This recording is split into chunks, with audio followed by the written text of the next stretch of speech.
మహాగణాధిపతయే నమః. ఓం గురుభ్యో నమః. ఓం శ్రీమాత్రే నమః. ప్రేక్షకులందరికీ కూడా లలితాంబిక అమ్మవారి యొక్క అనుగ్రహం పరిపూర్ణంగా కలగాలని మనస్ఫూర్తిగా కోరుకుంటూ మనం ఈరోజు చెప్పుకోబోయేటువంటి టాపిక్ ఏమిటి అంటే, మనకి వారాహి నవరాత్రులు వస్తున్నాయి. వారాహి నవరాత్రుల్లో ఏ రాశి వారు, ఏ లగ్నం వారు, ముఖ్యంగా లగ్నం నుంచి తీసుకోండి, ఏ లగ్నం వారు అమ్మవారిని ఏ రకంగా పూజిస్తే అమ్మవారి యొక్క అనుగ్రహం కలగడం ద్వారా ఎటువంటి ఫలితాలు కలుగుతాయి. అలా కాకుండా ఇప్పుడు నాకు రాశి నక్షత్రం ఏమీ తెలియదండి, తెలియనటువంటి వారు అసలు వారాహి అమ్మవారిని ఏ రకంగా పూజించాలి. వీడియో ఆఖరి వరకు చూడండి. అసలు వారాహి అమ్మవారిని పూజించడం వల్ల కలిగేటువంటి ఫలితాలు ఏమిటి, అసలు పూజించవచ్చా పూజించకూడదా, ఏ సమయంలో పూజించాలి, ఏ సమస్య ఉన్నటువంటి వారు ఏ రకమైనటువంటి నైవేద్యం పెట్టాలనేటువంటి విషయాలన్నీ కూడా నేను మీకు చెప్తాను. వృశ్చిక లగ్నము, వృశ్చిక రాశి, మీకు ప్రస్తుతం నడుస్తున్నటువంటి గోచార రీత్యా మీరు వారాహి అమ్మవారిని ఏ రకంగా పూజిస్తే ఆ యొక్క ఇబ్బంది నుంచి తగ్గుతుంది. ఎందుకంటే మీకు లగ్నాధిపతి అయినటువంటి కుజుడు 6వ స్థానంలో ఉండి శని చేత చూడబడుతున్నాడు. ఇలా చూడబడేటప్పుడు ఎలా ఉంటుందంటే, మీరు ఏమీ అనకపోయినా అవతల వాళ్ళు మీతో గొడవ పెట్టుకోవడం అనేటువంటి కాంబినేషన్లో ఉంది ప్రజెంట్. చాలామందికి ఆశ్చర్యం కూడా వేస్తూ ఉంటుంది, ఏమిటి అసలు నేను అంతా మంచి చెప్తుంటే కూడా ఎందుకు ఇలా అవుతుంది అనేటువంటి. బికాజ్ ఆఫ్ కుజుడి మీద శని దృష్టి ఇటువంటి ఫలితాలను ఇస్తూ ఉంటుంది.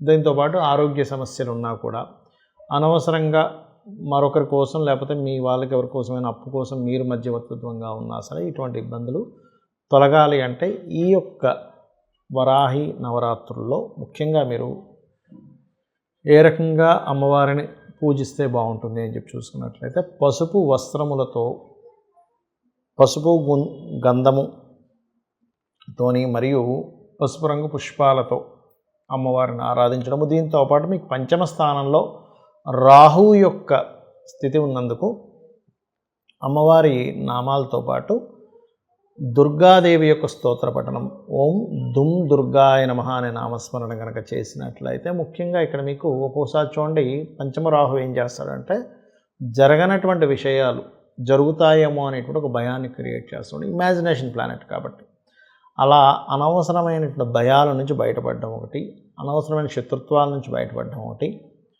అదేవిధంగా సర్వసాధారణంగా మీకు ఏంటంటే, వృశ్చిక లగ్నం వారు, వృశ్చిక రాశి వారికి చతుర్థంలో ఉండేటువంటి శని వక్రించినందుకు చాలా మట్టుకు ఈ అర్ధాష్టమ శని యొక్క ప్రభావం కూడా తగ్గుతుంది దీనివల్ల. కాబట్టి మీరు అమ్మవారికి నైవేద్యము మినుములతో చేసిన, అంటే మినప వడలు అంటారు, మినుములతో చేసినటువంటి వడల్ని నైవేద్యంగా పెట్టండి. అదేవిధంగా ముఖ్యంగా గోవులకి మీరు బెల్లం ఉంటుంది, బెల్లంతో 4 ఉండలుగా తయారు చేసి, 4 లడ్డూలుగా చిన్న చిన్నగా తయారు చేసి, బెల్లాన్ని లడ్డూలుగా తయారు చేసి, క్యారెట్స్, ఈ 2 కూడా ఈ నవరాత్రులు మీరు గోవులకు తినిపించండి. దీనివల్ల ఏమిటంటే, మీ యొక్క శారీరక మానసిక స్థితి ఏదైతే ఉందో అది కుదుట పడుతుంది. సర్వసాధారణంగా అమ్మవారి యొక్క జపం చేయడం కానీ, అమ్మవారి స్తోత్రం నిత్యము చేసేటువంటి వారికి ఏమిటంటే స్థిరత్వాన్ని ఇస్తుంది అమ్మవారు. చంచలతత్వం పోతుంది, అనవసరమైనటువంటి భయాలు, అనవసరమైనటువంటి కంగారు అనేటువంటిది కంప్లీట్గా తొలగిస్తుంది అమ్మవారు. అదేవిధంగా రాజకీయాల్లో ఉండేటువంటి వారికి ప్రత్యేకంగా రాజకీయ స్థానాలు అనేటువంటి పంచమ స్థానం చెప్తారు. మీ పంచమ స్థానం ఏదైతుందో పాపకత్తెరలో ఉంది. దానివల్ల ఏంటి, ఫ్రెండ్స్ వల్ల కానీ, రాజకీయ విషయాల వల్ల కానీ, సంతానం విషయం వల్ల కానీ, షేర్ మార్కెట్ ముఖ్యంగా ఇటువంటి విషయాల్లో అనవసరంగా మోసపోవడం, అనవసరంగా ఇబ్బంది పడడం జరిగినట్లయితే దాని నుంచి మీరు బయటపడడం జరుగుతుంది అమ్మవారిని ఆరాధన చేయడం ద్వారా. అయితే ఇక్కడ ఏమిటంటే కంప్లీట్ విశ్వాసంతో చేయాలి. చాలామంది ఏం చేస్తారంటే లాజిక్స్ అప్లై చేస్తూ ఉంటారు, నేను ఇప్పుడు ఈ పూజ చేస్తే అవుతుందా. ఎందుకంటే ప్రకృతి అమ్మవారు ఏదైతే ఉందో లాజిక్స్కి అందేటువంటిది కాదు, లాజిక్స్ మ్యాజిక్స్ కాదు, అక్కడ భక్తి ప్రధానం. గుర్తుపెట్టుకోండి, చేయండి, ఖచ్చితంగా మీకు మంచి ఫలితం అనేటువంటిది దక్కుతుంది. చాలామందికి సంశయం ఏంటంటే, ఇంట్లో పటం పెట్టుకోవచ్చా వారాహి అమ్మవారిది. దీనికి మీకు ఒక విషయం చెప్తాను. వారాహి అమ్మవారు సప్తమాతృకలలో ఒకరు, సప్తమాతృకలను మనకు ఉంటారు. అదేవిధంగా మనకి వరాహి అమ్మవారు ఎవరైతే ఉన్నారో అది ఎవరికి సంబంధించింది అంటే, వరాహస్వామి యొక్క శక్తి అనమాట వారాహి అంటే. ఎవరి జన్మజాతకంలో అయినా కుజుడు స్థితి బాగాలేదనుకోండి, అంటే మార్స్ బాగా పాడైపోయాడు, అప్పుడు ఏమవుతుంది, యాక్సిడెంట్స్ అవ్వడము, భూ సంబంధించిన వివాదాలు ఉండడము, లేదా అన్నదమ్ములతో గొడవలు ఉండడము, లేనట్లయితే శక్తిహీనతగా ఉండడము, లేదా బీపీ లెవెల్స్ బాగా పెరగడము, మరియు మీకు చిన్న చిన్న విషయాలకి గొడవలు అయిపోవడం ఇంట్లో, ప్రతిదీ కూడా కష్టతరంగా సాగుతూ ఉంది. చాలామంది అంటుంటారు చూసారా, అబ్బా నా లైఫ్ ఏంటోనండి ప్రతిదీ కష్టంగానే ఉంది, చిన్నప్పటి నుంచి కూడా ఏదీ నాకు సునాయాసంగా దక్కలేదు అంటూ ఉంటారు. అంటే దాని అర్థం ఏమిటి? మీకు మీ జన్మజాతకంలో కుజుడి యొక్క స్థితి పాడైపోయింది. వీటన్నిటినీ కూడా ఈ యొక్క ఇబ్బందుల నుంచి ఫస్ట్ తొలగిస్తుంది అమ్మవారు. ఒకటే గుర్తుపెట్టుకోండి, అమ్మవారి ఫోటో ఇంట్లో పెట్టుకోవాలా వద్దా అనేటువంటి సంశయం మొట్టమొదటిగా తీసేయండి. ఎందుకంటే మనలోనే సమస్త దేవతలు ఉంటారు. మనలో కంప్లీట్గా ఈశ్వరుడు దగ్గర నుంచి విష్ణువు దగ్గర నుంచి అమ్మవారి యొక్క ఏవైతే అవతారాలను అన్నీ కూడా మనలో ఉంటాయి. అన్ని శక్తులు మనలో ఉంటాయి. బ్రహ్మాండము పిండాండం అంటారు. ఇక్కడ మీరు అర్థం చేసుకోవాల్సింది ఏమిటంటే, మనము తెలియకుండానే చిన్న చిన్న దోషాలు చేస్తూ ఉంటాం. ప్రతిరోజు కూడా సూర్యోదయం అయిన తర్వాత మలమూత్ర విసర్జనలు చేయడం, అదేవిధంగా ఒక్కొక్కసారి సందర్భం లేకపోయినా సరే ఏదో ఒక మాట మాట్లాడడం, అబద్ధం చెప్పడం, ఇట్లాంటి ఇవన్నీ చాలా పెద్ద పెద్ద దోషాలు. అసలు అటువంటివన్నీ మనం మర్చిపోయి ఇంట్లో ఫోటో పెట్టుకోవచ్చా పెట్టుకోకూడదా, పూజించవచ్చా పూజించకూడదా అనేటువంటి పిచ్చి పిచ్చివన్నీ మనం ఆలోచిస్తూ ఉంటాం. కాబట్టి పొరపాటును కూడా మీరు అమ్మవారు అది అనే భావంతోనే చూడండి. కానీ ఇదొక, ఎందుకంటే లలిత అమ్మవారి దగ్గర వారాహి మరియు శ్యామల అమ్మవారు ఇద్దరూ ఉంటారు. ఈ యొక్క వారాహి అమ్మవారి పూజిస్తే ఎటువంటి ఫలితాలు కలుగుతాయి అంటే, ముఖ్యంగా స్థిరత్వం అనేటువంటిది పెరుగుతుంది. స్టెబిలిటీ అంటారు చూసారా. కొంతమంది అంటుంటారు, ఏమండి మా పిల్లవాళ్ళు ఎందుకో మా అబ్బాయి లేదా మా అమ్మాయి కుదురుగా ఉండట్లేదండి.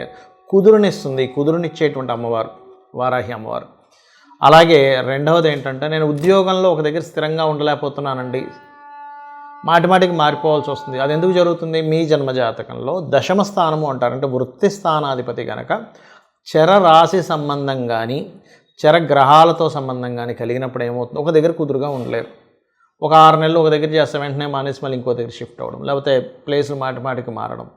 అది సింగిల్గా బ్యాచులర్గా ఉన్నంతసేపు బాగానే ఉంటుంది. కానీ ఒక ఫ్యామిలీతో ఉన్నప్పుడు చాలా ఇబ్బందిగా ఉంటుంది. వాళ్ళ పిల్లల చదువుల విషయంలో కానీ లేకపోతే ఇన్సెక్యూరిటీ వస్తూ ఉంటుంది.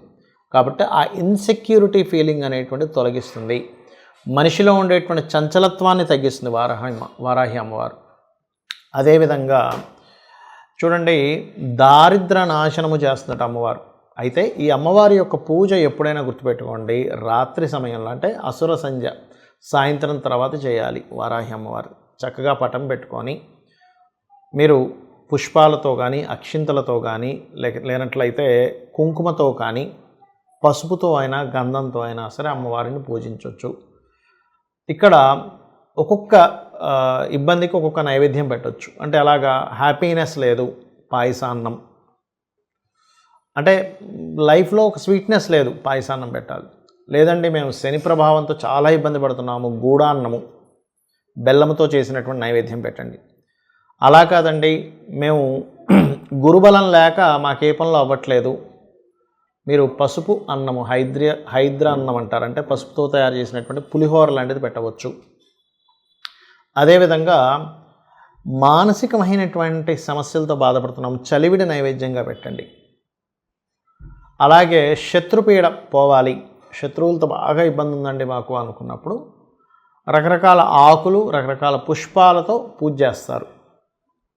ఆ రకంగా ఏంటంటే మీకున్నటువంటి సమస్యని అమ్మవారికి చెప్పుకొని చేయాలి. అయితే చాలామంది పెద్ద పెద్ద వాళ్ళు ఏం చెప్తారంటే, ఎవరు పడితే వారు చేయకూడదు అంటూ ఉంటారు. ఎందుకు చెప్తారు అలాగా అంటే, ఇవన్నీ దేవతా స్వరూపాలు ఎలాంటివంటే తొందరగా ఫలితాన్ని ఇచ్చేటువంటివి. ఒక ఎనర్జీ మన దగ్గర ఉన్నప్పుడు, అయితే చిన్న ఎగ్జాంపుల్ చెప్తాను చూడండి.